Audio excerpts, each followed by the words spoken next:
Well, you had a friend named Rocky, who was Right. a Yeah. MS-13 member, and he got killed. Right. Was Right. that like your first kind of fellow gang member who gets killed? Yes.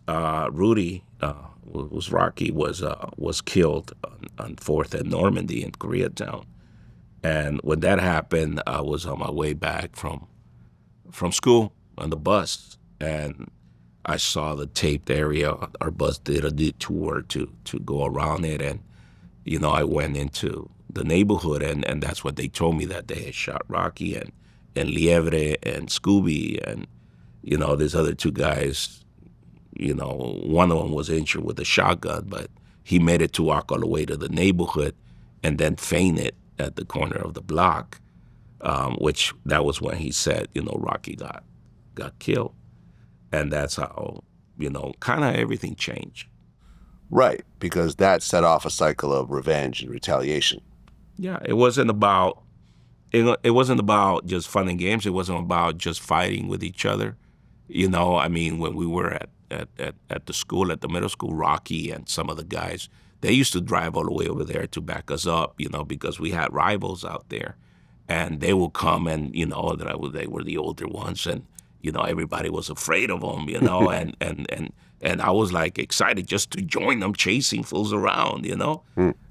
Yeah, to be with him, to be knowing him, and then to know that he died due to gang violence. Yeah, I had an obvious impact on you. So did you guys know the gang that actually killed him? Yes. Okay. And that set off a back and forth between the two gangs? Well, that's when we said, well, we don't have guns. It's like, and this is the first time we have somebody shot like this.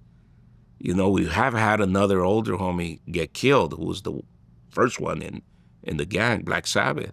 That's what they called him, and so he got killed through a stabbing. But now it's like, oh, it's not about fighting anymore. It's not about rumbles, right? It's not about chains and knives, bats, or machetes.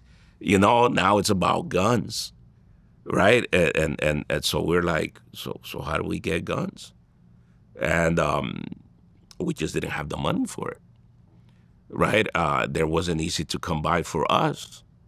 Other traditional gangs had ties with other gangs, and they were able to be at this for a lot longer. For us, it was something new. So, it was easy just to use one of the tools that we were known to use as a harvesting tool, to the cheapest tool or weapon you could find, which became the machete. And obviously that became really a symbol, that was horrific, to see somebody with long hair running after you with a machete. It's right after uh, Friday the 13th film came out. Right. You actually remember the first time you saw a machete getting pulled out during a gang fight. It was like 80 people in a park that started fighting each other.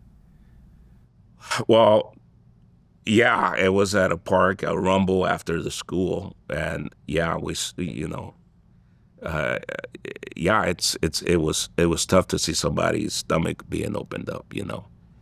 Um, so yeah, obviously,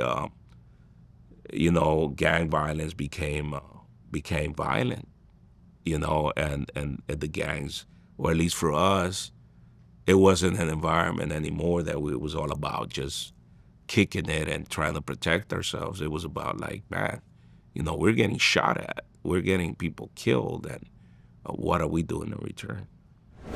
Okay. So you yourself started using a machete during fights?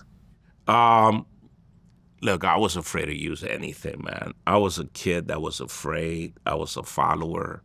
I was just trying to survive within this environment that I had built up for myself, for survivor skills or whatever, just to survive within an environment that I was growing up at home and now in the community, and now this environment had turned violent.